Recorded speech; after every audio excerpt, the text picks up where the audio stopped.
So, after 45 minutes or so of telling the story of Fatal Fury 1, we're back with an hour plus to tell the second. This is Fatal Fury 2, The New Battle. Not sure if also in OVA, there's like a couple like fade in and out, at least for like one section that I watched this. Again, found this on YouTube. But yeah, Fatal Fury 2, The New Battle. Now with 0% less blue-haired Andy. Yeah. We begin with a man in familiar armor, to have only the coat portion of it removed, so this man's still in some armor. Not all of it gone. So I was like, okay, we probably know who this is. Purple hair, but no mustache. Yeah, for some reason, this anime decided to give us a younger-looking Wolfgang Krauser. They fixed everybody else, I think, except for Richard Meyer. For whatever reason. They kept him gray. But yeah, they fixed everybody else for the first movie. Krau's cool stash and headscar, rather. Or a no-show. Still, an SNK boss by any other look. So as he's playing on his organ, a shot goes to back to Southtown and Pow Pow Cafe, where, like I said, Richard Meyer's still great from the first film. Just chilling with Billy Khan. Somehow allowed to carry his stick. Were they about to have a pretty fight drink? Is Meyer in this film somehow in cahoots with Geese, even though he wasn't in? He's not listed as part of the Geese connection. I know Hua was in that. Hua Jai had some connections. Ryan had some bad connections, but no. Richard Meyer, no. But yeah, they're just all here, except Hopper, the non-bald one of the two. He gets jacked up by a shadowy figure that does keep his mustache in Lawrence Blood, who, as we all know, is Krauser's right-hand man in the games. And again, here, as he later presents Krauser with Billy's bandana and staff they're all in Geese's private island now from the last game. Like all the Hakama goons got all beat up, the hench Hakamas, I called them. But yeah, he wastes them all. Krauser, with one hand, key blast into a hidden cave where Geese is recuperating. Dude's got bandages covering his one eye and long hair still for some reason. So I guess he's been like just living like a monk or whatever. He let his hair grow out or whatever. Like, this is my rebellious phase. I didn't ask to be born, Krauser. Yeah, Geese knows him very well, because in the games and also here, Geese and Krauser are half-brothers. I believe they share the same mother. Which makes, again, I'm thinking of that because of, or no, I'm thinking something else. No, I think Highline was like Geese's, who he got with Rock. That's not the same person, no. But yeah, Krauser's wondering, like, hey, what has become of the former king of Southtown? Geese tells the story of Terry Bogard, who meanwhile is living a modest life just doing some construction work as suddenly a cable breaks and a bunch of steel beams fall from the sky. So Terry's gotta he's gotta kung fu them all away so his fellow worker doesn't get splattered. You know, while Hakio Seikan can't melt steel beams, he can sure as hell bend a few with a well-placed punch or kick here or there. Co-worker he saves with a very bad Irish accent. He's like, "Did you do that there? What's wrong? You okay?" Saying the latter portion as Terry, like, as he's done with his martial arts expo. Oh, I got my leg sprained. Not sure if out of practice or he overdid it by punching and kicking other steel beams. So yeah, if you thought the first movie operated on some Dragon Ball Z type of nonsense, alright, hold on to your red cap with metal front. So Terry brings out Grub. He gets shocked as little kids, all pretty much tiny versions of the Three Hungry Wolves, staring off against Tiny Goose, who looks more like a tiny Sharpener from Gohan's high school. But yeah, Terry's offering this. He sees this like young street punk, this young kid, for some reason, who has like jeans, but like one of the legs is like fully showing. Really weird. Where did they get you from, the 80s? Were you in a dance troupe? Are you from Breakin' 2? Did your thing show? Your dance club getting shut down. Are you cut? You gotta cut foot loose. Yeah, his name's Tony, and he'll be the quote-unquote proto Rock Howard for the anime. Because he's just some kid just like, hey, Terry, I want to, like, you're awesome. I want to be strong like you. And Terry's like, no way, you're just a kid. Maybe when you're old.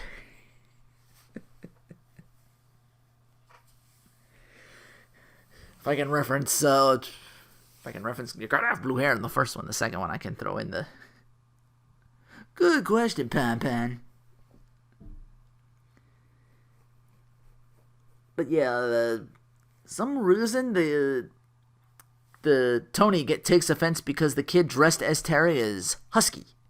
So he's like, Terry's the greatest fighter ever, but he's not some fucking fat ass like you. And the kid's firing back at Tony's dad. He's like, hey, he was a street fighter. He died in battle. And Tony's like, fuck all of you. We'll boot your asses now. And he does pretty...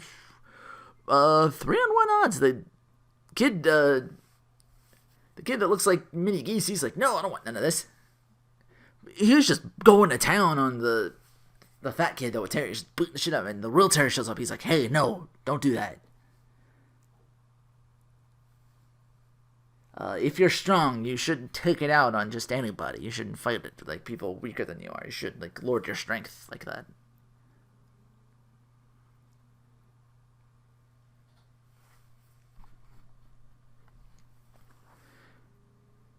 Speaking of people strong enough, in comes the Korean hero, Kim Kif-wan. He's like, I want to fight the man who toppled Geese. I heard much about you. Terry Spring's still bothering him as Kim gets some shots in. Terry sends Kim flying into the nearby water with his senpuken. So, I guess Terry still knew enough to hold back because Kim is not in the ship. Geese was there. Like, okay, I'm like, okay. He's like unconscious, but I can like pick him up and get him out of the water. He's like, Tony, help us out. Like, all right. So they thank each other for the fight. Kim resolves, hey, I'm going to get stronger and come back. So that's it for Kim. Tony asks after seeing the fight, like, hey, take me on as your disciple. Terry's like, no, I'm still learning myself. And asks, like, hey, you got family? Tony's like, yeah, I got my mom. And Terry's like, all the mere reasons you don't need to pick up street fighting. Just go home, kid. Take care of your mom. Tony, of course, being a smug kid, like, he's like, I'm going to follow him anyway and just going to keep pestering him and try to get him to change his mind because I want to be strong like you. Terry senses a huge power coming his way. Lo and behold, Krauser finds Terry, and I get the OVA because there was like, Krauser shows up. There's like a fade to black and then back in once Krauser's revealed. Terry's like, hey, Tony, stay back. Krauser this whole time's like, yeah, I saw your match. If you used your legs, you would have won much quicker. He's like, he was able to glean that just by... Like, in the middle of a fucking hurricane, I did that? So, Krauser, despite his size and full armor, just out-muscles Terry completely. Like, in an instant, he, like, grabs his head, blocks a burning knuckle with one hand, saying, you know, the real Terry would have had more fight. What's keeping you from going all out? Terry's just like, alright, screw it. Hurricane kick on the bad leg. Like, I guess Senpuken, but with a kick.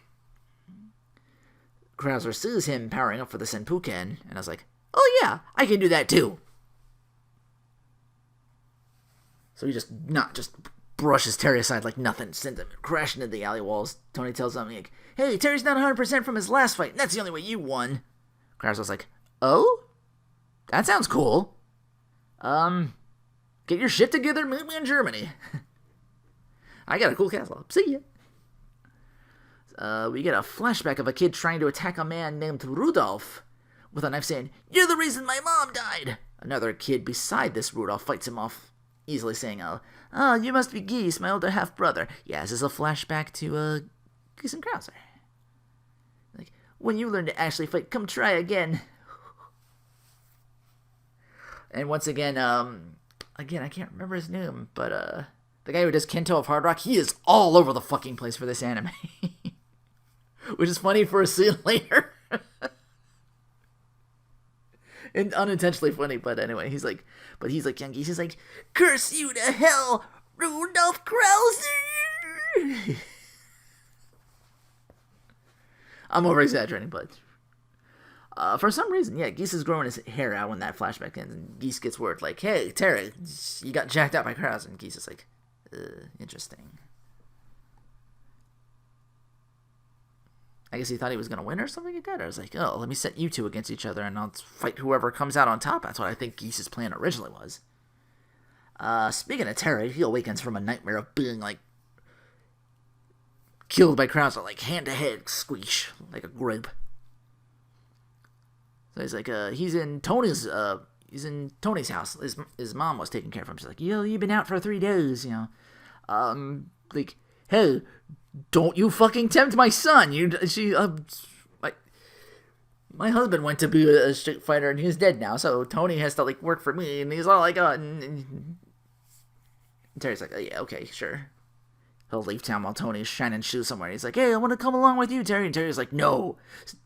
Wolves are loyal to their family above all else. Stay and protect your mom. But, of course, as Terry heads for his next location via train, Tony stows away and follows, like, on top. Which Terry knows, and all of a sudden, he's, on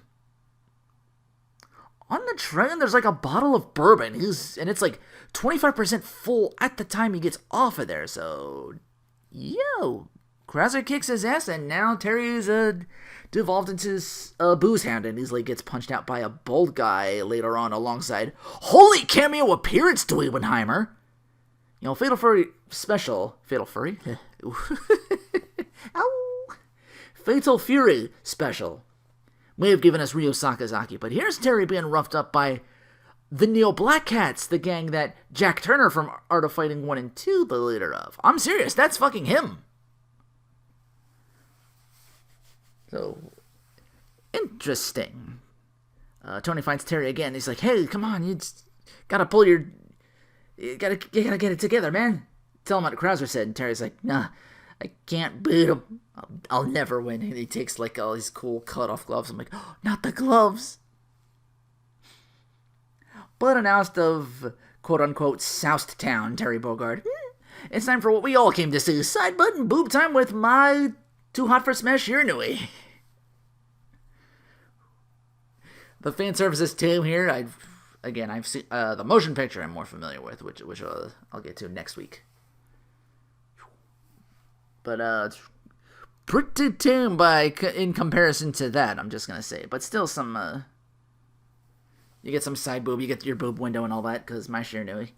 But that's like they're meeting with Jubei Yamada. She's like, oh, I hear Andy's back, and of course Jubei gets his Roshi on him. Mai drops him on his head as she goes to find Andy training in the mountains. So they square off, Andy and Mai. She's like, you haven't called, or like, you haven't texted any of my messages. Clueless Andy's like, why you have to be mad?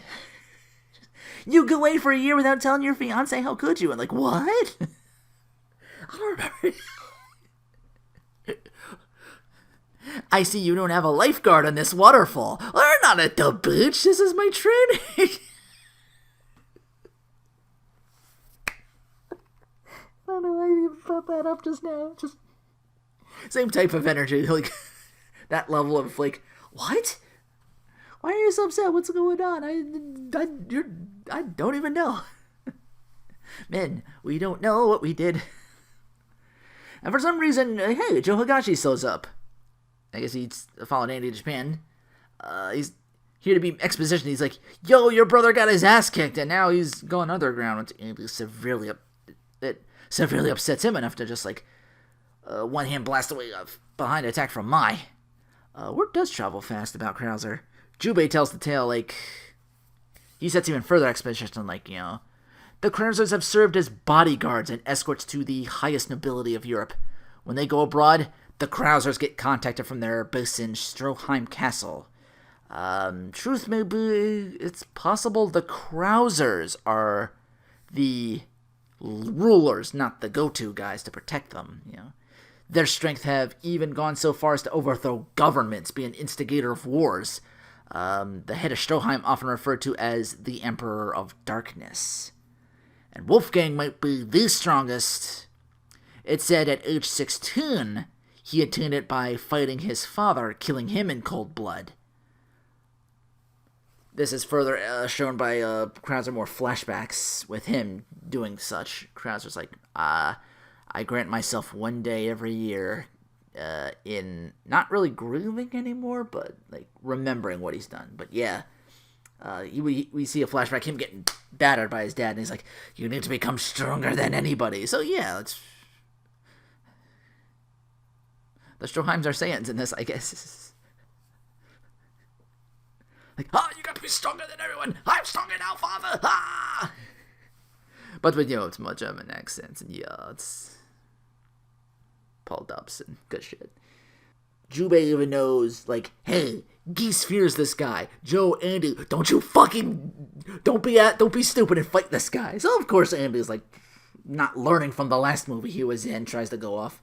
Mai was stopping on the street. She's like, no, don't do it. And Joe gets all anime kung fu with this tropey line of, be silent, woman. And is burning with revenge. And I'm gonna go with him. Jubei's like, you stupid fucking kids. Alright, fine, but you gotta beat me first. Terry all the while boozing. He's getting hassled by some more punks. And Terry, while all boozed, is still more than a match for just these guys somehow. He beats it's like 1-on-4, but he still managed to beat all them down. But it's in front of, it's public drunken scene, so it's like, oh, this guy is like starting like a fight or something like that. So while that's going on, Andy faces off against Jubei. They fight and Andy wins with that flying handstand kick of his. So off Andy and Joe go, and Jubei's like, hey, Mai, follow them. Don't let either of them fight Krauser for the love of fuck. Why didn't they listen to me? I'm getting too old for this. Take out my peace pipe and have a smoke. But yeah, Terry Bogard, sure enough, he lands in the slammer for his street fighting. Andy, they're at Andy with Mai at the airport, clutching onto his arm, like, we're gonna go to Germany, yeah. It's like, Joe's like, hey, you're not on a honeymoon, maybe we should find Terry first to see if he's okay. And he gets like this fan/love letter that somehow ties into this, like, it's some girl, he's like, oh, are you Joe Higashi? This is for you. Who sent him that letter? Like, I know a girl sent him that letter, but who delivered it to him to find? Like, he gets from this, and it's like, oh, Terry. Someone found him for us. Like, how did he know from all the way over there at, like, the airport? I guess this was, it was, like, still in Southtown, but, like, wait, no, they were in Japan before. How did... Like, this is, like, the first thing to be like, huh? What? You thought the first movie kind of rushed with shit. That's, like, a pretty big, like, thing to just, like, we're over here, and I know world travels fast, but damn, there's Howard's connections with all over Southtown, and then but Terry spends the night in jail, and yeah, open the cell door. He's like, all right, get out of here. So he's released from jail as Tony sees him, but also in anger, Joe Higashi meets him there. He's pissed at Terry's like current predicament. He's like, hey, how could he like strikes him as he tells him like, Andy's gonna go fight Krauser, and Terry's like, dude, no, he's a monster, don't. Joe wonders like, this leaves Joe wondering like, hey, what's Krauser's deal? And he storms off on him like, you fucking idiot. You do the thing he told you not to do, both of you. But Mai's like, no, it's all about Andy. Like, oh, Germany, it's so great. She's like in vacay mode while Andy's overseas. Andy's like, all trying to be all business till he gets fucking guilt tripped into staying a few more days. He's like, don't get angry. It's like, okay, that's fine. We'll stay here a few days. And Mai's like, yay. Krauser's away from the castle, but here's Lawrence Blood to keep an eye on Mai and Andy, wondering what, like, Mai goes off to do some shopping on her own. She's like, what do you hope to find by snooping around? Maybe, and she's like, oh, you want to ask me out? And he's like, I do indeed. And this ends up being they're going all this way to some outskirts to fight. Lawrence getting a face full of the Ryuenbu, so he's like, he gets like, it's like burn marker, like soot on his face. But then all of a sudden he gets a jump on her at sword point, so I'm like, wow, that had... You turned Mai from goat to damsel in distress in like seconds. So yeah, she gets kidnapped. So it's up to Andy to save the day and just... Mr. Second only to Krauser, in his own words. Andy runs through him like he's nothing. Like, Sonic Head, the spin kick, bam, boom, boom, boom, nothing. And we get the, he's strong, too strong. Ugh. Andy's saving Mai as they head off. Mai's all like, yeah, he's carrying me off. I got saved. I'm like, oh gosh. So that's Lawrence. But what about Axel Hawk? He's badly up reading a challenge to a drunk Terry. He's like, hey, Terry Bogard, you will fight me. Tony but Terry is just like drunk to the point of he's like passed out. He's like head on the bar table, whatever that's called. He's out. He's like, his eyes are like glazed over and stuff like that. He's like about to fall asleep practically. Like right there with his booze next to him. Tony still trying to follow and trying to like, hey, come on. Wow, I just did that. Hey, come on. So he gets in his face and he gets beat down by Axel's underling for his trouble, which causes Terry to flash back to when he'd get all the times he would get his ass kicked trying to pick fights with Southtown martial artists as he trained to like, I gotta get stronger to avenge my father's murder. So seeing Tony doing the same, like taking a beating, but still getting back up to take more. He's like, "Got all you got?" He's like, this grown man just pummeling this kid. Like somehow the bartender in there is not stopping any of this, but no, I guess it's Southtown. What are you gonna do? He probably owns that shit or whatever. Because underling's like, yeah, I'm kind of don't want to continue beating on this kid, even though you're my boss and said so I'm just gonna go. Like, this kid keeps getting up. He's like, hey, I'm done, man. And Axel's like, hey, you won by default, kid. But yeah, Terry's shaking off the cobweb, so to speak, and now he's all pissed about what. He's like, what'd you do to Tony? I was like, the same thing I'm gonna do to you. Throws a punch at him. Terry no-souls it. One punch! Right back to Axel's. Done. At least Lawrence got a series of one punch Axel's down. But it's like, yeah, he was drunk a minute ago. What happened? Like, not quite Sylvester Stallone, but still kind of. He's supposed to be Butterbean, not so I don't. Whatever. It's Axel Hawk. But yeah, Tony, like, how'd you take those punches? He said, like, I had your gloves all along. These cut off gloves you threw behind, and that's what snaps Terry finally to. And Tony like goes unconscious. He wakes up in a sidecar with Terry as he's driving on a motorcycle. Terry's like, "Hey, open my duffel bag there," and he gets his trademark hat. So yeah, Terry's back. Woo! Elsewhere, Krauser's overlooking the once again their words. They mentioned the Queen of Nottingham is what Lawrence said earlier. So they're having a parade in the streets. So it's like, Kento comes in, the room service for the hotel. And Krauser's like right away, I didn't know the delivery guy was an assassin. So again, once again, this is back to this. It could have been anybody, because again, that voice actor is like all over the place in this movie. But no, it's Joe Higashi. About to get murked. And this whole time, like, once again, Krauser just no-selling practically everything he throws at him. Even selling off some sass, just like at least he respected Terry enough. But Joe, it's like, it's a hotel room. Please try to keep the noise down. Die quietly, or I shall have to ask you to leave. Joe gets all muscly and buff for the new move. It's nothing to Krauser. He's battered and beaten into the hotel wall while Terry gets his training on. He's like, I gotta get back into fighting shape. I got my speed, it's like I got my speed and form back, but how am I going to beat Krauser?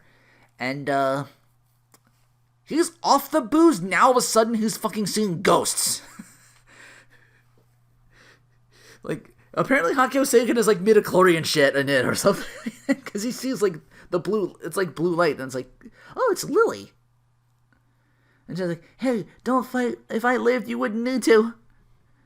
And then it's like, and then the Spirit of Tongue appears. He's like, hey, you know you have the power to beat Krauser. You just gotta get right with the earth. And Terry nods off to sleep, and he's like, hey, thanks, Lily. The fuck, man? Tongue told, like, Lily was just like, no, don't fight. You know, if I was still alive, you wouldn't have to fight anymore. We could just, like, live like normal people. Tongue's like, yo, that Hakyo Seiken stuff, get good. There's more to it than just what I taught you. The rest is up to you now. Thanks, but yeah, thanks, Lily. Tongue's like, I guess the karma on that was visited on Joe, like I said, because, in the morning, Terry finds out, you know, he's reading the paper, he's like, current Muay Thai champ Joe Higashi, in critical condition. He's, like, as bad as Geese looked. Like, he took a gunshot in the first movie. Like, now Joe is, like, his one eye, it's, like, bandaged up, his whole, like, he's practically a mummy. Not all the way through. Like, you can see, like, his, like, the one side, so you get, like, his anime hair poking out. It's like, you gotta keep the dew. But yeah, he's broken bones. Terry meets Mai looking over Joe, like Andy told her, like, hey, look after Joe. I'm gonna go fight you. I'm like, what? Actually, no. I take that back. Terry tells Mai to look over them, who is happy that Terry's back and recovered. Joe says, hey, go find Andy. He'll be waiting at the usual place, the cemetery where Jeff Bogard is buried.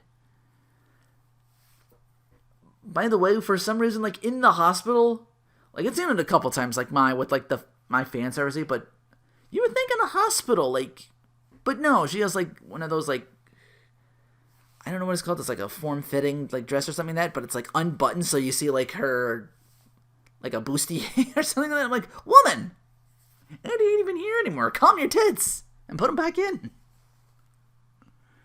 She's just, like, standing out here with, like, the full brassiere or whatever, or whatever she has on.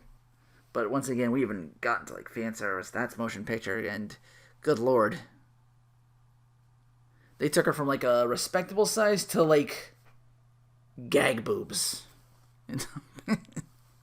They meet at the cemetery, he's like, oh, hey, you're here. Let's go to this place where two of us used to train as kids.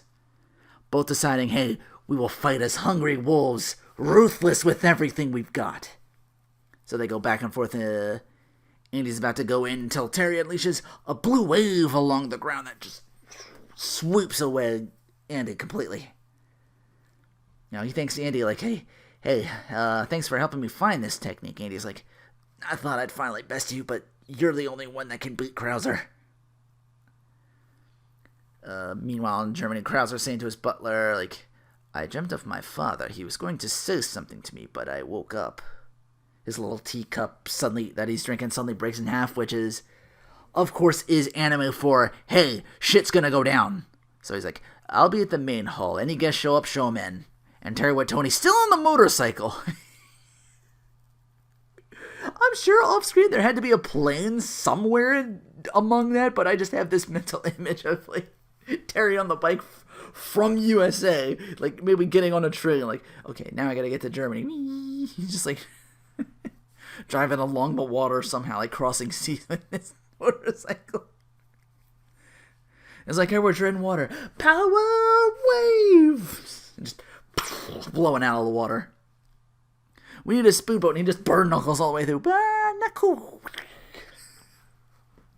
This boat is powered by my fighting style. It is the nature of my technique.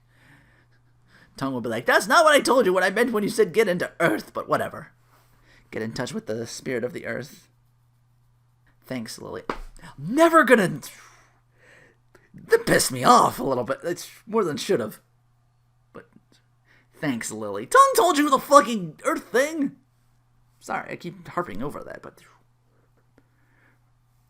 pretty big fucking thing to just be like. But yeah, the butler's like, oh, he just waves him in with not even a word. Just, the gates open. So yeah, they're back. They're gonna throw down. It's like, once again, Tony, stay back. So he sees the whole thing go down against, but it's, yeah, Terry and Krauser once again. Again, both going for the Senpu Kyaku, and this time Krauser gets his armor busted up. Krauser unloads on Terry, but well, as we've seen before, Terry's still taking all those shots and fighting back, striking more precise blows. He actually like burned Knuckles strong enough to like counter Krauser's blitz balls, like those like throwing fire. Like they're not like fireballs. They're more like they're more like key blast, but they're like instead of like blue like Krauser's, there's like multi lights or something like that. But yeah, he calls them blitz balls. He's like, you managed to beat that, but can you withstand the Kaiser wave? Before he gets it off, Terry responds with that blue wave he used on Andy, yelling out, "Power Kaiser!" It lands, repelling the wave and Krauser. So it knocks him into like that organ he was playing on the beginning of the movie.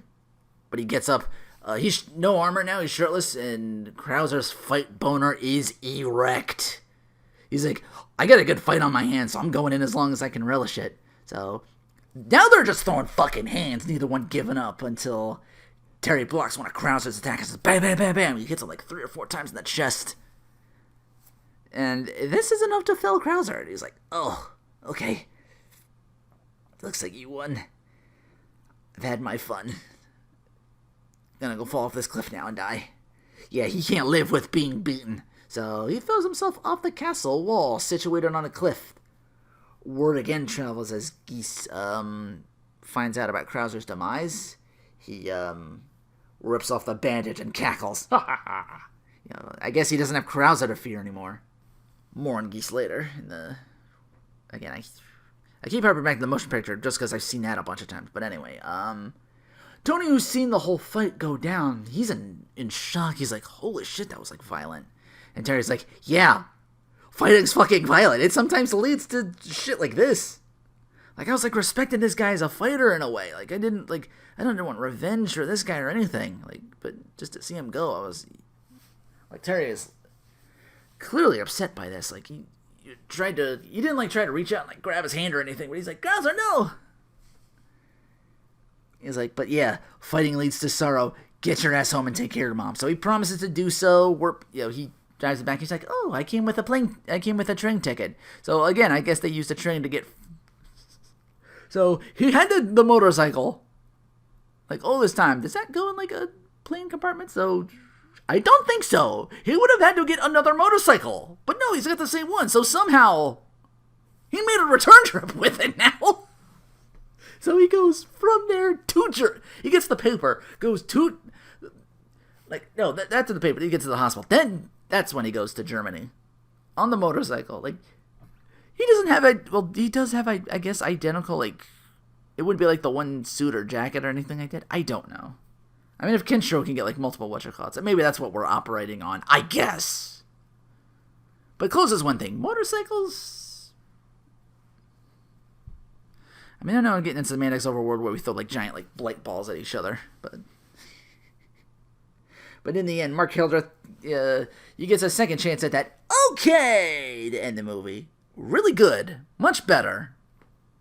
8 out of 10. It's probably as good as it's gonna get because again, I've seen a lot of the motion picture, which I'll cover next week. I think this one's close to like an actual movie because that's the thing. I think that might have been in like theaters because I think that's like an hour plus. Like I think at least like an hour and a half. I don't know. I don't remember exactly the runtime for that. But yeah, overall it felt kind of rushed in places and a little weird and nonsensical. A couple of characters left off the Fatal Fury 2 list, like no Big Bear, no Chang. They'll be in the motion picture, so just mentioning that ahead of time because that used to run a couple of times. The first time I seen a Sci-Fi would do like anime stuff, and that would run, so I get to see that. But that's the edited version. Don't know if YouTube will have like the unedited version because we go from like slight fan service to like, hey, here's Mai's tits. Behold. Full frontal. On more than one occasion, too. So yeah, join me next week for Fatal Fury the Motion Picture, where it becomes its own thing. We actually deviate from the games and it becomes like its own story to tell. Which I wish it would become a game later, because I've seen, I think, Shinkiro art for the motion picture. He must have done some promotional stuff like that in Japan or something, and it's oh shit, I'd be down for that. Was it Shinkiro? Or maybe another artist I'm trying to think of. I think Shinkiro's Capcom. I don't really recall. I'm bad with names enough as is. So, yeah. One more movie to showcase. Well, this one's an actual movie. But I'll see you next time on Fatal Fridays. Till then, take care, and thanks for watching.